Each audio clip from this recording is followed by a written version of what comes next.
اللہ تعالیٰ نے کتنا مرتبہ دیا حضرت ابو یزید بسطامی رحمۃ اللہ علیہ کو، آپ اس سے اندازہ کر لیجئے۔ سید الطائف حضرت جنید بغدادی رحمۃ اللہ علیہ نے ایک جملہ کہا ہے بھائی یزید بسطامی رحمۃ اللہ علیہ کے لیے، کہتے ہیں کہ اولیاء میں وہ یوں ہیں جیسے ملائکہ میں حضرت جبریل علیہ السلام ہے۔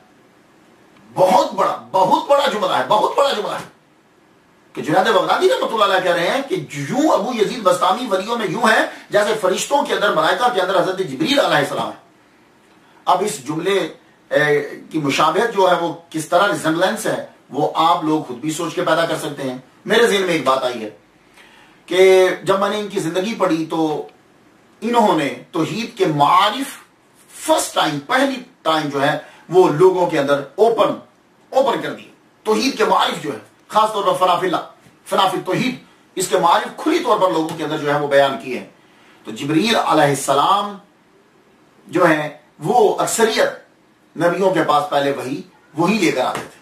تو اللہ تعالیٰ کا پیغام جس طرح نبیوں کے پاس وہ لے کر آتے، ایسے ہی اولیاء کے پاس جو ہے یہ حضرت با یزید بسطامی رحمت اللہ علیہ کے ذریعے سے فنافی توحید کے معارف اور یہ اثرات جو ہیں وہ پہنچے۔ دوسری بات، جبریل علیہ السلام کی پرواز جو ہے سدرۃ المنتہا سے نیچے جتنے فرشتے ہیں سب کی پرواز سے زیادہ ان کی پرواز ہے۔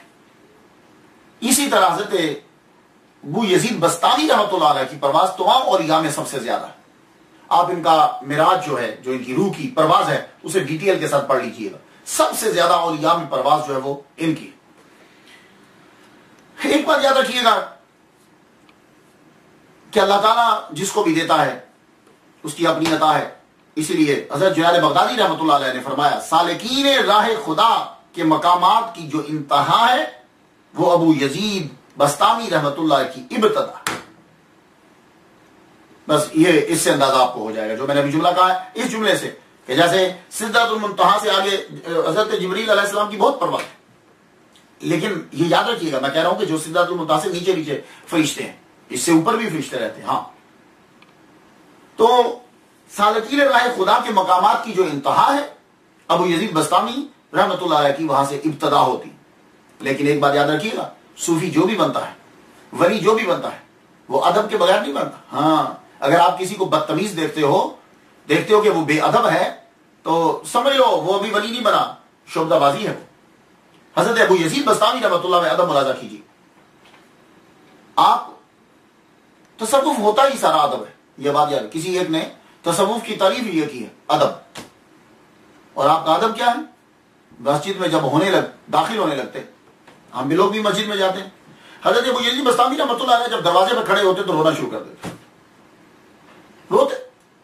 لوگوں نے کہا حضور مسجد کے دروازے اندر جانے کے لیے آئے ہو نا، تو اندر داخل ہو، جو کھڑے ہو کے رو کیوں رہے ہو؟ کہنے لگے۔ اب جو جملے انہوں نے بولے ہیں ہم ذرا تھوڑے سے جملے ہو، کیونکہ غلام اپنے آقا سے جو چاہے بول سکتا ہے، تو کہتے کہ جب دروازے پہ کھڑا ہوتا ہوں تو خیال آ جاتا ہے کہ ایک مائے مہین اور یہ مالک ارض و سما کا گھر میں کیسے داخل ہو سکتا؟ وہ کائنات کے مالک کا گھر ہے اور میں ایک گناہ گار، میں اس کے گھر میں کیسے داخل ہو سکتا؟ روتے روتے روتے پھر داخل ہوتے، کیونکہ اس کا آرڈر ہے کہ میرے گھر کی طرف آؤ۔ آپ مسجد کا اتنا ادب کرتے کہ ہم لوگ تو سلیپنگ ڈریس میں مسجد میں آ جاتے ہیں نا، تو ابو یزید بسطامی رحمۃ اللہ علیہ مسجد کے لیے ایک علیحدہ ڈریس تھا اور باہر کے لیے علیحدہ ڈریس تھا۔ جب آپ نے باہر پھرنا ہوتا تھا تو اور ڈریس پہنتے تھے، اور جب اللہ کے گھر میں آتے تھے تو پھر ایک اسپیشل ڈریس رکھا تھا خوبصورت سا کہ میں اپنے ایک مالک کے گھر میں جا رہا ہوں، تو پھر وہ پہن کر جاتے تھے۔ یہ ادب ہے، اللہ کا ادب۔ ہم لوگ مذاق اڑاتے ہیں ولیوں کا، ہم لوگ تو ان کی ایک عادت بھی پوری نہیں کر پا رہے ان جیسی۔ تو دونوں جو یہ لباس ہے مسجد کا بالکل جدا، اور سب سے بڑی مساجد کی سردار خانہ کعبہ ہے، اور خانہ کعبہ کی طرف جب چلے حج کرنے کے لیے تو ادب دیکھ لیجئے۔ 12 سال میں پہنچے، ہم لوگ کتنے عرصے میں پہنچتے ہیں؟ جہاز میں بیٹھے وہ پہنچ گئے۔ ابو یزید بسطامی رحمۃ اللہ علیہ جب خانہ کعبہ بڑی مسجد کی طرف بڑھے تو 12 سال میں وہاں پہنچے۔ بستام کہاں؟ ایران میں۔ تو ایران سے چلتے ہوئے کیا 12 سال لگتے ہیں؟